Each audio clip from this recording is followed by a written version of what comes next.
Reason.com. Zero Hedge had this one posted at the top, like pinned. Senate Democrats are circulating plans for government takeover of the internet, says the Reason Roundup.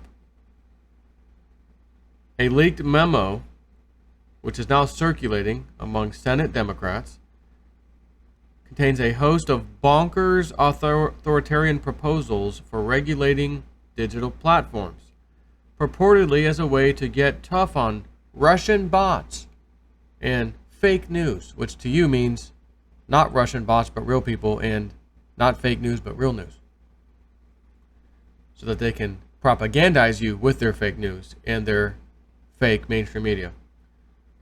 To save American trust in our institutions, democracies, free press, i.e. mainstream media, free press, yeah, and markets, it suggests we need unprecedented and undemocratic government intervention into online press and markets. In other words, people like me, JSnip4, Realist News, online press. Hey, that's you, Joe. You're not supposed to be saying that. You got to toe the line with what CNN says, AP, Reuters, all the local news channels which get the same feed from us and just regurgitate it themselves. Yeah, but I have a right of free speech, and I want to talk about why I don't believe what you're telling me on the news today is complete garbage. Well, you're not an authoritarian source now, are you? No, I'm just a guy in his own little office here, green screen style. No staff, nothing like that. You guys certainly aren't scared of me. Or maybe they are. And a lot of other people like me that simply report stuff and give our little spin on things many times, because what they are saying does not add up. It suggests that we need unprecedented and undemocratic government intervention into online press and markets, including comprehensive GDPR-like data protection legislation of the sort enacted in the European Union, titled Potential Policy Proposals for Regulation of Social Media and Technology Firms. The draft policy paper, penned by Senator Mark Warner and leaked by an unknown source to Axios, the paper starts out by noting that Russians have long spread disinformation, including when the Soviets tried to spread fake news denigrating Martin Luther King. Pretty sure that wasn't Russia. Once again, I think we need to look back at the FBI, sources say. Here he fails to mention that the Americans in charge at the time did the same. But now it's different because technology. Today's tools seem almost built for Russian disinformation techniques, Warner opines. Maybe he's got a pine in his head. How about that? Pine needle stuck in his face. Speaking of opinions. And the ones to come, he assures us, will be even worse.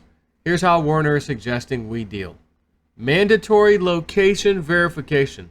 The paper suggests forcing social media platforms to authenticate and disclose the geographic origin of all user accounts or posts.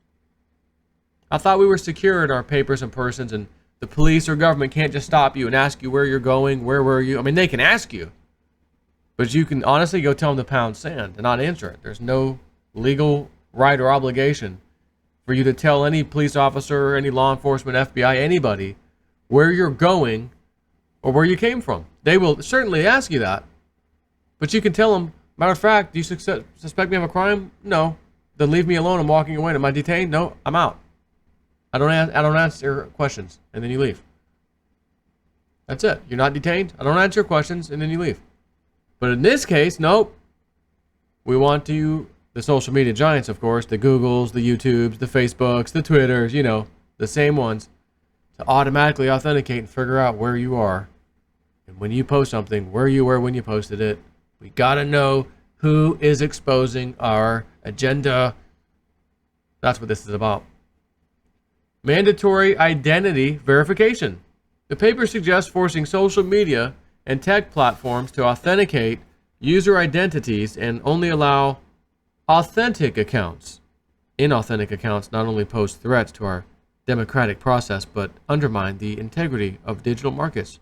But you're okay with people who don't have citizenship here, no licenses, no ID to come in and vote. You're okay with that. That's okay. But if someone posts something online anonymously, we've got to know who they are. But you're going to let somebody walk into a polling station, cast a vote without ID, without proof of citizenship. They want that, right? Again, they need to know who the enemy is at all times, where they are, who's posting that, who's exposing us. And they need the information now. And rather than go through the government, they use the giants, media, and enterprises out there to do it for them. That way, if anything goes wrong and they get sued and lawsuits filed, it's not on the government. It's on the private enterprise, the Googles, the Facebooks, the Twitters. Yeah, we had a little problem. Yeah, we didn't realize we were breaking the law. We settled. Class action lawsuit. Okay. But the government got what they wanted. The Democrats, in this case, got what they wanted. The information. Who their enemy is, which is you.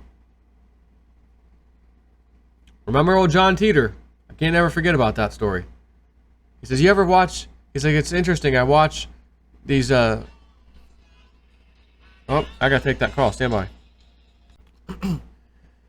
Sorry, I almost forgot where I was at. I was just talking to the CEO of Hodl It. They will be at the Litecoin Summit as well. So they're going to be there.